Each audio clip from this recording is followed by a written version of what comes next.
Aya Nakahara should have gone home when the rain turned electric. Shibuya's crossing was a grid of umbrellas. Every light doubled in the slick streets. Her phone buzzed, unknown. If you want to see Daichi alive, bring the drive. There was no drive. Her brother had vanished 3 days earlier from the travel tech startup where he handled back-end data. The police filed it as voluntary. Aya, a photojournalist with a talent for being a nuisance, disagreed. Inside an alley izakaya under a sagging norin, railway maps curled on the walls. A man in a rumpled JR uniform waited with 2 highballs. "Kenji Soto," he said, touching the brim of a cap he hadn't bothered to remove. "You're late." "I was followed," Aya said, sitting. "You sure you're not the one doing it?" "Not my style." He slid a USB stick across the table. "Your brother hid something in the station's maintenance logs. A breadcrumb trail, and it's moving." Aya pocketed the stick. Around them the room hummed. Baseball on TV, a salaryman snoring, a skillet cracking under yakisoba. "What's Kanzashi?" she asked. "Not a who," Kenji said. "A project. Private security contracting with a very old group that hates cameras but loves data. They stitch identities from transit cards, hotel bookings, vending machines. The hairpin that holds everything in place." "My brother didn't steal anything," Aya said. "He barely stole extra rice." "Maybe he refused," Kenji said. "That's enough." When they left, the rain had thinned to a hiss. Aya led him through back lanes toward the coin locker bank. She kept her camera strap wound around her wrist like a tourniquet. Shinjuku breathed differently at night. Pachinko shrieks, distant sirens, elevator chimes like polite alarms. At the lockers, her phone buzzed again. The message included a 6-digit code and a countdown clock, 30 minutes. Locker 4 to 17 opened on the second try. Inside was a small black pelican case and a folded paper crane. Aya's heartbeat moved to her teeth. She lifted the case. Something inside slid heavy, metal on foam. Kenji's posture changed. The alley's air seemed to tilt. "Careful," he said. She snapped the latches. Not a hard drive. A compact radio transceiver with a custom antenna and a sticker that made her stomach drop. Tokyo Metropolitan Government, Emergency Management Bureau. Next to it, a laminated access badge with Daichi's face and a forged title he'd never earned. Kenji exhaled. "That's not crumbs. That's bait." The phone buzzed once more. "Go to platform 12. You have 9 minutes." Aya stared at the transceiver. "What is this for?" "Hijacking public alerts," Kenji said. "Earthquake warnings. Crowd guidance. Inject a message. Move tens of thousands." And Daichi. If he built this, it wasn't willingly. Aya closed the case and took the crane. Its wings were filled with numbers, frequencies. She tasted metal. "Then we go to platform 12. They ran, through bright corridors, past a Koban, down escalators where soft music masked the rush. Announcements bloomed. Platform 12 was nearly empty, last trains thinning the city. A vending machine buzzed. The countdown hit 0. The PA clicked. A child's voice, Daichi's from an old recording, filled the station. "Aya, don't trust the ones who talk softly. Follow the red lights." "I'm sorry." Doors slid shut on an arriving local. The platform wind lifted receipts like startled moths. A station agent glanced up, then away. Kenji squeezed her shoulder. "They want us underground." Somewhere far below, a maintenance train groaned, brakes squealing in protest. Then the emergency strobes along the platform's edge began to blink, one after another, a trail of blood-red punctuation disappearing into the tunnel's throat. The strobes bled into the tunnel, pulsing like a heartbeat. Aya jumped down after checking for trains, the yellow tactile paving rough under her palms. Kenji followed with a practiced hop. He produced a key that opened a waist-high service gate, and they slipped into the dark. The air smelled like dust and warm metal. Every third light strip was dead, turning the walkway into a metronome of shadow. The red blinkers led toward a maintenance alcove marked with a kanji for silence. Aya unfolded the paper crane in the glow of her phone. The frequencies on the wings matched labels embossed along the wall. PA, BOS, EWS, Emergency Warning System. Kenji pulled the transceiver from the case with the care of a bomb tech. "If I listen in, they'll know," he said. "They already know," Aya whispered. He tuned the dial. Static roared, then resolved into clipped voices speaking in code names that sounded like chess pieces. Silver, on time. Choir, in position. Crowd density negligible. A second voice. Switch to lullaby when they enter. Confirm eyes. Aya's throat tightened. Choir. Speakers, Kenji said. Distributed. A soft melody flowed from the tunnel, that syrupy tune used to mark the end of a platform. It was wrong here. Aya turned off her phone light. The red strobes now pointed not down track, but into a side shaft yawning like a mouth. The melody seeped from its ribs. They moved in. The shaft sloped to a low corridor lined with conduit. A maintenance door sat ajar, tape peeled back. Inside was a tiny room, metal desk, chair, covered monitor. On the desk, another crane and a printed screenshot of Daichi's last known map location, pinned to a GPS trace that wandered through Narita Airport, Tokyo Station, a hotel in Ueno, and stopped at Kitasenju. Aya photographed everything. Kenji tapped the keyboard. The monitor sprang to life on a black and green interface. Lines of code scrolled in Connor notes. "They're spoofing Suica pings in bulk," he said. "Shell identities to herd crowds, create gaps, mask movements. Your brother tried to dirty his track with thousands of ghosts. So they made him louder by burying him," Aya said. A footfall sounded in the corridor. Not an echo. Rubber soles, measured. The lullaby dipped. Kenji killed the screen. Aya stepped behind the door with the camera raised like a weapon. A woman entered wearing a tan trench coat and station ID. Soft voice. "Ms. Nakahara? Please don't be afraid." She held her hands open. "My name is Morita. I work with crisis response. Daichi reached out to us. He's safe." Aya kept still. "Your message told me my brother was hostage." Morita nodded. "We had to bypass filters." He couldn't say more on an open channel. "Please, come with me to a secure office. Bring that device." Kenji shook his head almost imperceptibly. "Proof," Aya said. Morita turned her wrist, showing a phone. On the screen, a video. Daichi, pale, whispering today's date. "Aya, please go with Ms. Morita." Then he flinched at something off-camera. A second footfall behind Morita betrayed the lie.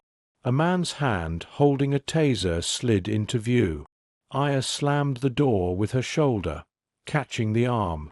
Kenji kicked the device away. Morita's soft voice hardened. "You shouldn't have followed the lights." The corridor erupted. Someone hit the PA with a scream of feedback. The lullaby shattered into alarm. Aya grabbed the transceiver and ran. Kenji pulled a flare from a red box, cracked it, and filled the hall with boiling light. Behind them, Morita didn't shout. She hummed, in a minor key. They surfaced at Kidasenju through a cavern of shuttered shops. Kenji's flare glow died, leaving only sodium lamps and the blue ghost of vending machines. Aya's phone vibrated with a blizzard of new notifications: earthquake early warning tests, evacuation guidance, all tagged drill. People in convenience store raincoats clustered at exits, unsure which voice to obey. "They're rehearsing," Kenji said. "With us inside the scene." Aya opened the Pelican case and ran the transceiver as a receiver. The channel labeled BOS Bled Crossdock, "Unlock East Gates, route foot traffic to bus Terminal C." Another voice: "Deploy lullaby at intervals of 30 seconds. Confirm choir." She switched to transmit. "A test of the emergency warning system is underway." Aya spoke into the mic, keeping her voice even. "Please stay where you are. Await instructions from uniformed staff only." Static answered, then a dry chuckle. Morita, Ms. Nakahara, impersonating an official broadcast, carries penalties. "Kidnapping does too," Aya said, killing the line. Kenji dragged her behind a pillar as 3 figures swept the concourse. They moved with the rhythm of practiced invisibility.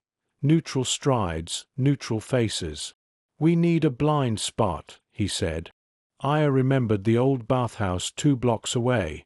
She had photographed it for a nostalgia piece. They ran through shin-level rivers, down an alley with a cat on a scooter seat, and into the Sento's dark foyer. The place had closed. The shoe lockers still held stray keys. Aya slid the bolt. The air smelled of cedar and rust. They hid in the laundry room. Kenji opened the case on the floor and threaded wires into a wall junction box. "If I piggyback the building feed, I can inject a signal with less chance of a trace." "How do you know all this?" Aya asked. "I used to write the manuals," he said, not meeting her eyes. Footsteps passed outside. Someone tested the Sento door, then moved on. Aya crawled to the office and rifled drawers. Behind an old ledger, she found a padded envelope with her name in neat block letters. Inside, a slim notebook. The first page held a single line in Daichi's handwriting: "Count the cranes." She flipped through. In every spread, a tiny crane stamped in the margin with different numbers. Frequencies, checkpoint times, station codes. Daichi had scattered a handmade cipher across the city. On the last page, "Kenji is not who he says." Her mouth went dry. She returned to the laundry room. Kenji had the transceiver humming. "I can fake an all clear for 1 corridor," he said. Sweat stood on his brow. "Gives us a window." Aya set the notebook down between them. "How long have you worked with Kanzashi?" Kenji blinked. The hum of the machine filled the silence. "Long enough to know I want out." "Did you lure me?" "I used you to reach him," Kenji said, "and to expose them. Both can be true." A power transformer thumped. Lights in the Sento shivered awake. Kenji nodded toward the back door. "Window is open. If we reach the river path, we can get to a safe house." Aya pocketed the notebook and the crane. Daichi first. They pushed into the rain. A false all-clear chimed in the shopping arcade, peeling people away like tide. The river smelled of ozone. Her gut clenched at the math. 1 fake alert, thousands of feet moving at once, a crush in a tunnel, headlines blaming panic instead of design. Across the water, floodlights snapped on, isolating a single figure tied to a chair beneath a pedestrian bridge. "Daichi!" His head hung. Morita's voice came over the loudspeakers, gentle as ever. "1 more step, Ms. Nakahara, and the whole ward runs." Floodlights turned rain into needles. A small crowd collected by the pedestrian bridge, drawn by false guidance. Morita stood under an umbrella. immaculate. Two men flanked the chair. Daichi lifted his head and mouthed a single word. Cranes. Aya raised the transceiver. Kenji touched her wrist. Careful. One evacuation order, and the ward empties onto 3 narrow bridges. Morita spoke into a lapel mic. Ms. Nakahara, place the device on the ground. Your brother will be released. Release him first, Aya said. You know what this box can do, Morita said. You also know what happens if people stop trusting warnings. Daichi angled his chin toward the floodlight base. A crane sticker clung to the junction box. Numbers ghosted in its glue. The notebook's pattern snapped into place. Frequencies, stations, order. Count the cranes. They hijack with choir, Aya murmured. But they need a hairpin. A key. Kenji's silence admitted it. Why me? Aya asked.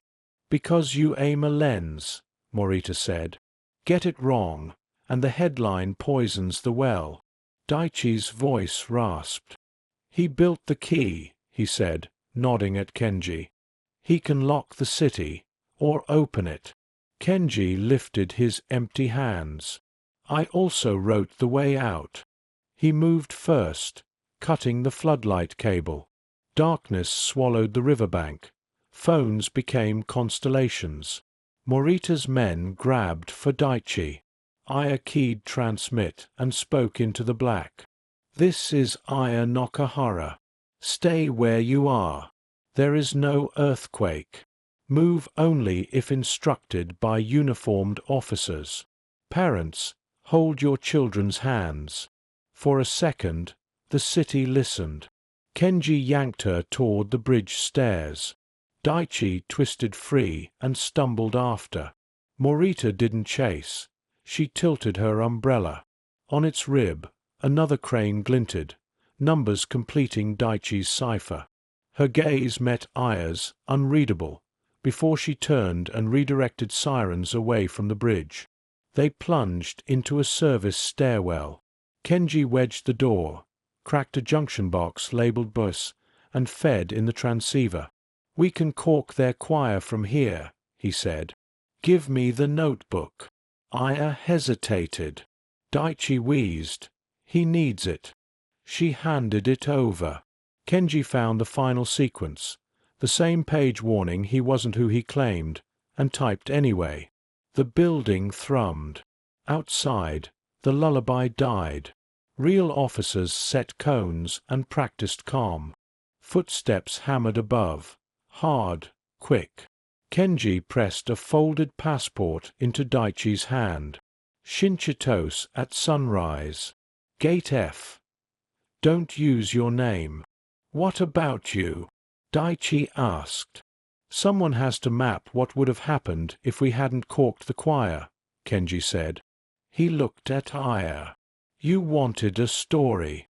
Make it one that keeps sirens honest. The stairwell door blew inward. Men in street clothes flooded down. Kenji stepped into them, palms raised. Plastic cuffs bit. He didn't look back. Morita appeared last, umbrella closed. She nodded once at Aya, then at Daichi. Go.